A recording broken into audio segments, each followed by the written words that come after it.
নমস্কাৰ, মোৰ ৰান্ধনীশাললৈ আপোনালোক সকলোকে স্বাগতম জনাইছোঁ। মই আজি মাটিমাহৰ ৰেচিপি এটা বনাম। প্ৰথম মই কেৰাহী গৰম কৰি লৈ শুকান কেৰাহীত এই মাটিমাহকেইটা মই ভাজি লম। এইটো অলপ ভাজিব লাগিব, অকণ গোন্ধ এটা ওলাব।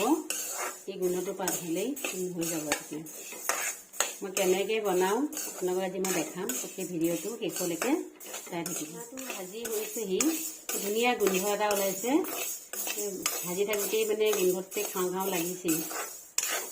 এতিয়া মই এইটো গেছটো অফ কৰি মই ইয়াতে ঠাণ্ডা পানী দি অলপ তিয়াই থ'ম। আধা ঘণ্টামানৰ কাৰণে মই এইটো তিয়াই থ'ম।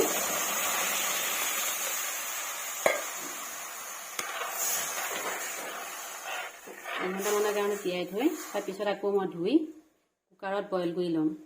তাৰপিছত কেনেকৈ বনাওঁ, মাটিমাহ কি দিম সেই আপোনালোকক দেখুৱাই থাকিম। আপোনালোকে চাই থাকিব বুলি। মাটিমাহখিনি যে তিয়াই থৈছিলোঁ সেইখিনি এতিয়া ধুই পখালি লৈ তাত মই অমিতা গুটিকেইটামান দি পেলাই কুকাৰত বইল কৰি ল'লোঁ। সিজাওঁতে মই নিমখ দি থৈছিলোঁ। এতিয়া মই ইয়াত তেল মাৰিম।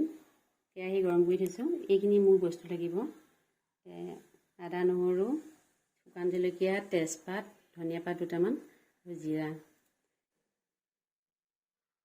তেল অকণমান দিছোঁ, জিৰা দিলোঁ, শুকান জলকীয়া, আদা নহৰু কণ। ৰং গুড়া নিদিওঁ ইয়াত মই, কিন্তু এইটো মই তেল মাৰি দিছোঁ।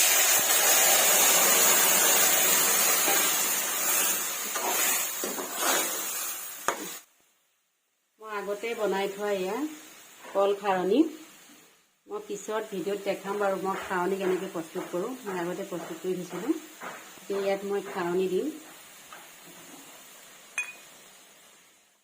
খাৰণীটো অলপ পাতল।